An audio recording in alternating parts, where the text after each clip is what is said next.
We're in the desert of Northern Australia, and the sun has just gone down, which means that in a matter of moments, out of this cracked earth will emerge literally hundreds of Canberra beetles.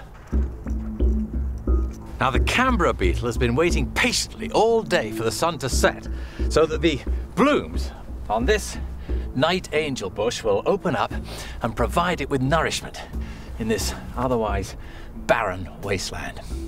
But something is waiting for the beetle too.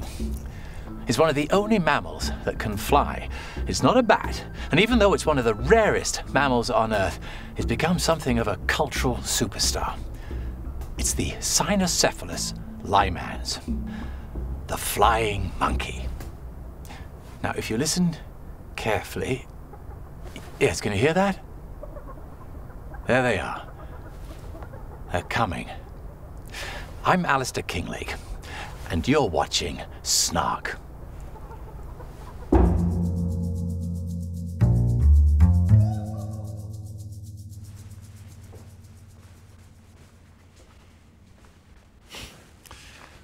The flying monkey.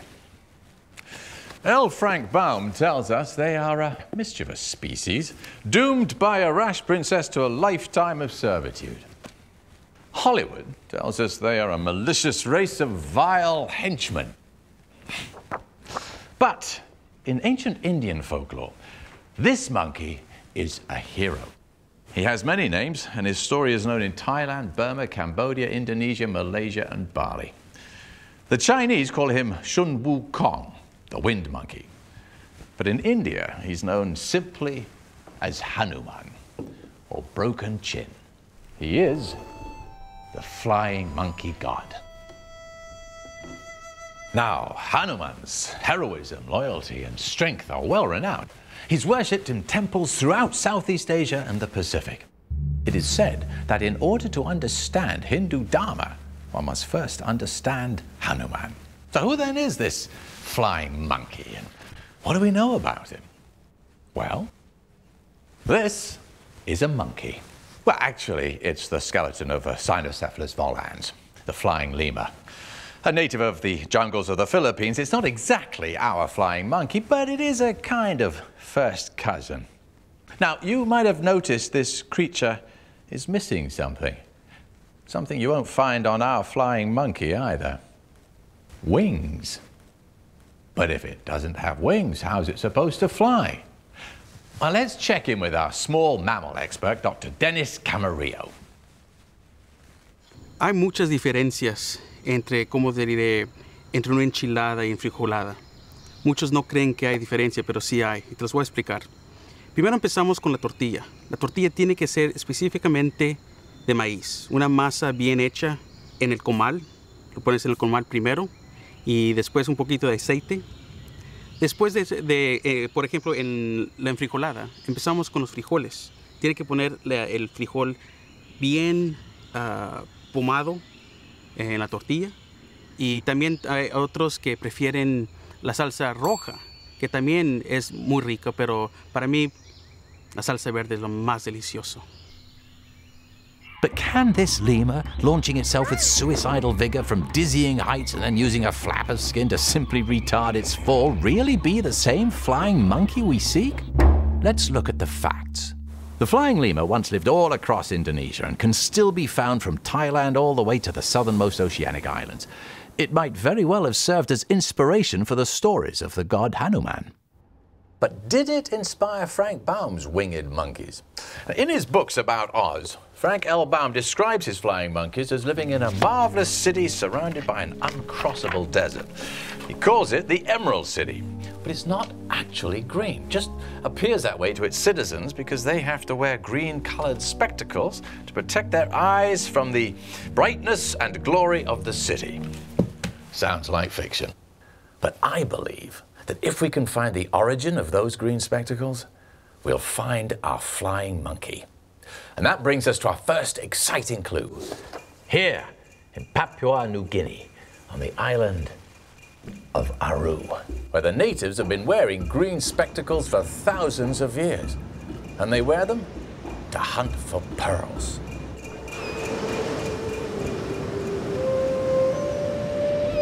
This is Ginny Jarul. In her youth, the best pearl diver on this island. But it's a dangerous profession, and the sea can be merciless. Ginny has lost 2 husbands and 5 children to these waters. Now, at over 80 years old and severely crippled from the bends she suffered as a diver, all Ginny has left are her memories and her stories. But oh, what stories.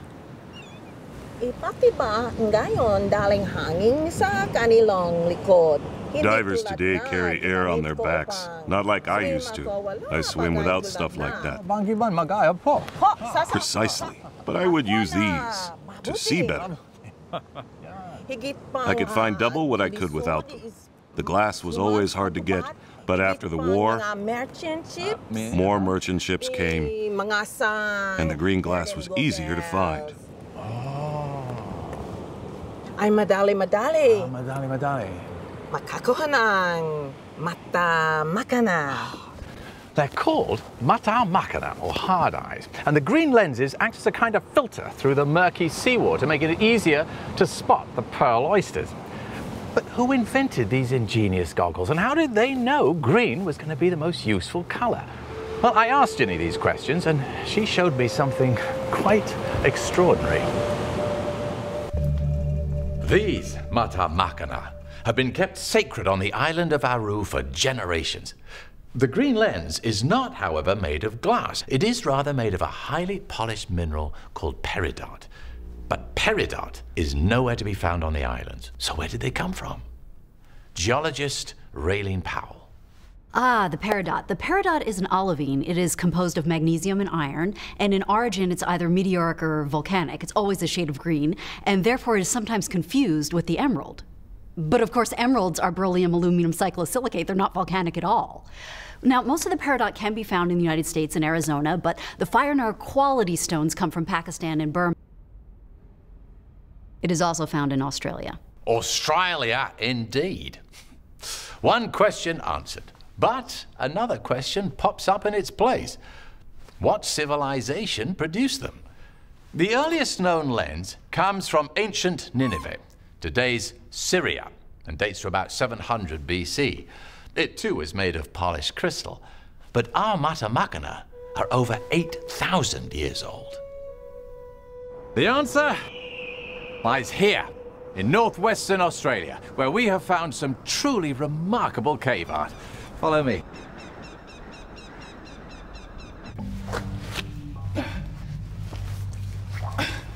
This is a prime example of Aboriginal cave art. And the rest of the art throughout this cave tells us a remarkable history. The Aborigines have inhabited this land for over 40,000 years, and the waters off the coast here are rich with oysters. Over here, we have the image of what is unmistakably an Aboriginal pearl diver. Below him, some of his friends. Now, as you notice, the peridot lenses were no secret to these divers. And peridot itself soon became a very precious resource. The rest of the story continues over here. Now, the Aborigine divers would often walk out into the desert for days in search of their precious stone. And in time, trade routes were established between the Aborigines and their Guinea Island neighbors. Now, these trade routes, though primitive, soon became surprisingly busy. And the Guinea Islanders, when they saw how successful the Australian pearl divers were eager to emulate their methods. But what would they use as currency to buy this precious peridot? Well, more often than not, our old friend, the flying lemur. Flying lemur soon became so important, so crucial to the local culture, that it became, in its own right, totemic. The peridot trade boomed. In no time at all, a small city sprung up around the richest mineral deposit in the area. And even though its exact location has been lost to us, we do know for sure that it was almost certainly the first true mining colony on Earth.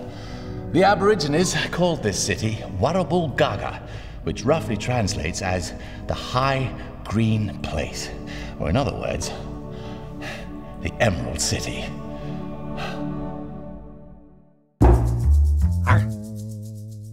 In the Roman Colosseum, the Emperor Nero would watch the gladiators through an emerald held up to his eye.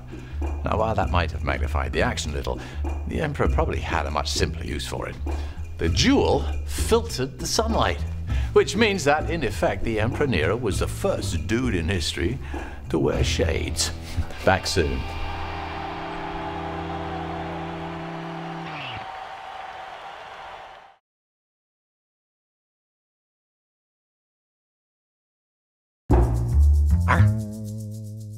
Now, no primates are native to Australia, not even humans. Aboriginal peoples claimed it as their own 40,000 years ago, but they were the only ones who ever seemed to want it. Ancient Chinese, Indonesian, Spanish, and Dutch explorers all came and went. But why? Well, because they landed here, in the desert, and not one of them bothered to circumnavigate the continent, so none of them discovered the lush, hospitable acreage on the other side. They all just turned around and sailed on home. Naturally, it fell to an Englishman to finally sail just that little bit further and discover Australia's lush east coast. New South Wales was claimed by James Cook for His Majesty in 1770. In the third week, at first sight of land, we encountered a fatal hurricane. Our sloop was destroyed, and I could only watch in horror as all aboard were lost.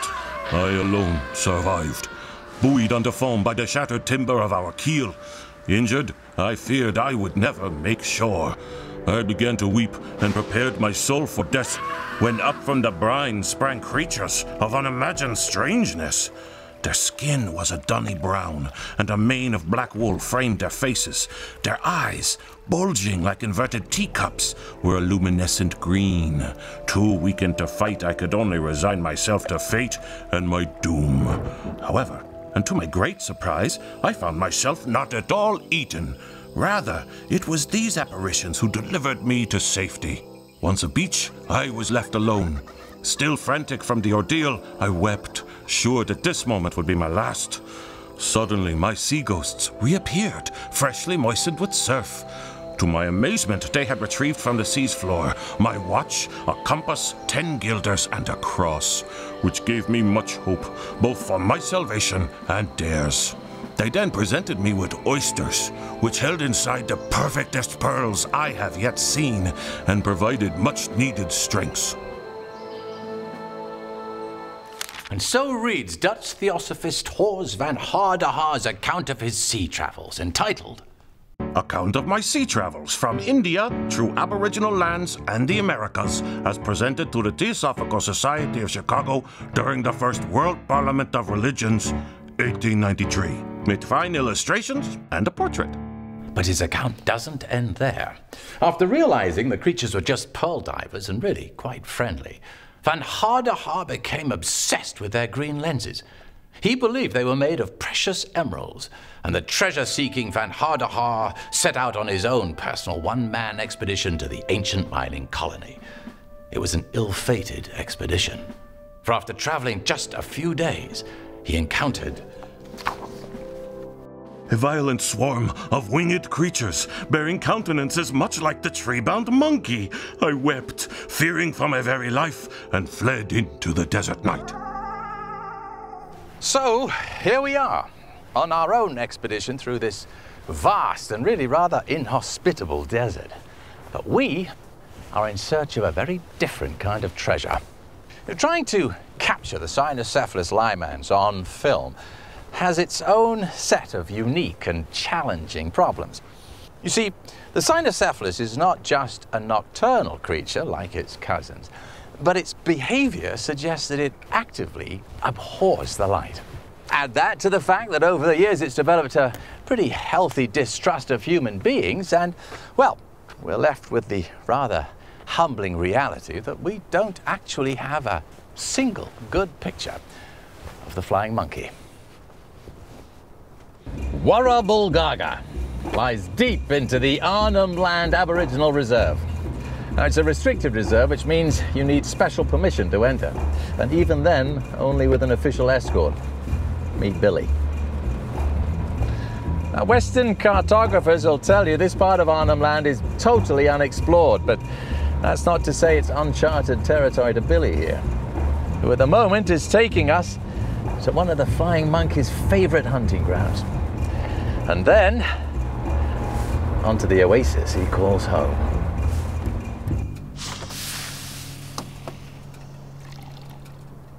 Over there, in that oasis, we'll find the secret to our monkey's flight. Palm fronds.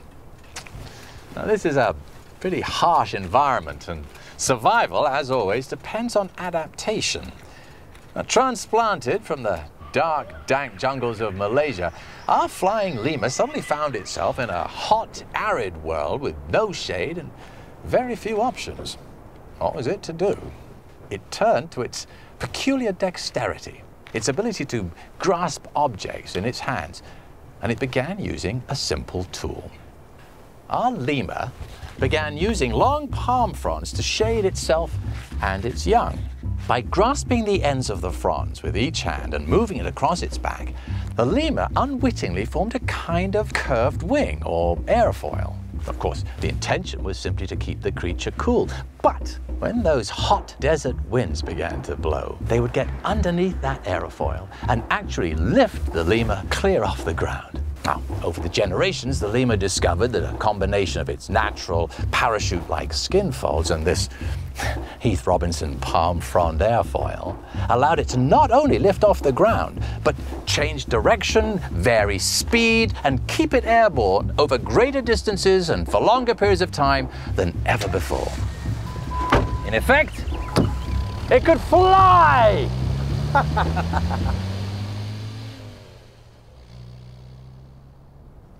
Now, we're going to be using a couple of different cameras here. The first is a night vision camera. This remarkable device captures any available light and then enhances it electronically, and really quite dramatically. Next, we're going to be setting up an infrared camera on top of the Jeep. This device also works electronically to capture the animal's body heat. But we won't be using any monitors tonight, lest the ambient glow frighten our monkeys away. So we have to make absolutely sure that all our equipment is in perfect working order right now. Also, there won't be any moon tonight, so we'll be working in pitch dark. So good luck to us. Now this is the night angel bush. It blooms only at night and prefers for there to be no moon at all, which makes tonight absolutely perfect. Now let me see if I... There we go. All right, there you are. This is a Canberra beetle. Now it digs deep into the desert floor only to emerge at night and then feast on the blooms of the night angel bush. Now, unfortunately for the beetle, there's one creature out there that's figured out its schedule. That chatter you can hear? That's the noise of a bunch of hungry flying monkeys. Here we go. Now, the beetles are really pouring out of the ground. I can feel some of them crawling over my boots and a few even up my trouser leg. It's a somewhat strange, yet not altogether unpleasant sensation. The wind is picking up and the flying lemurs are approaching. They have that very distinctive sound and I have to say it, an even more distinctive smell. Look, there goes one. Did you see that? I couldn't quite make it out, but it was unmistakably a flying lemur. That was our first flying lemur. Holy moly, there goes another one. There's two flying lemurs. This is very exciting. Whoa, there goes another one, and another.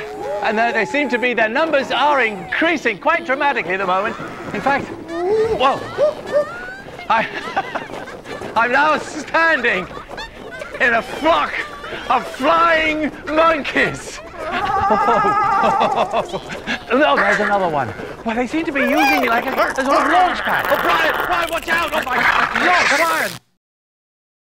So, apparently attracted by the hum of our infrared camera, the flying monkeys suddenly turned and attacked Brian, our cameraman. I think he's going to be fine, but we're going to take him to hospital off the reservation, get him checked out and patched up all the same. But how exciting to catch such a magnificent glimpse of an animal triumphing over its environment like that. Let's have another look at this amazing encounter. These images were captured by our overhead infrared camera and slowed down so we can observe more closely their flight. Note the precision. See how some monkeys will describe an arc around me, a sort of surveillance sortie, while others concentrate on just collecting beetles. This is Brian, our cameraman. Now watch now as the monkeys identify the intruder, Brian's camera, and build their attack. This lead monkey holds his position, you see, by flying in a figure 8, and others follow suit and surround Brian. Their velocity increases, and then all at once and quite suddenly they shoot like darts at him, and down he goes. Let's watch that again. Like spokes of a wheel converging at the hub, they bring him down. This is more than just teamwork.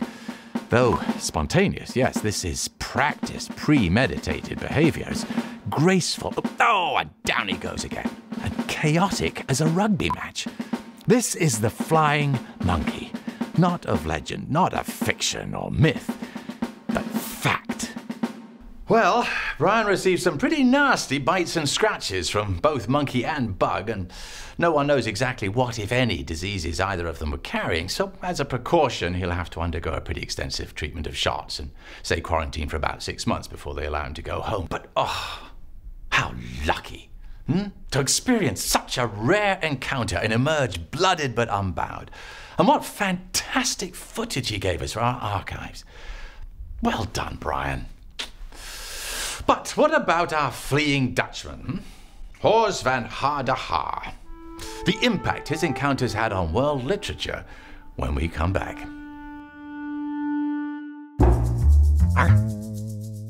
The oldest quarantine station in Australia is North Head in Sydney. Established by the Quarantine Act of 1832 to protect this island continent from deadly diseases such as smallpox, it remained in operation until 1980. Throughout its history, about 13,000 people were detained here, and in the 19th century, many of them died here. Ships' captains reported being able to identify the station from miles out to sea by the numerous headstones whitening the hill. The old station is said to be the most haunted place in Australia. The ghosts of the detained still wander the halls, seeking in vain for a way out.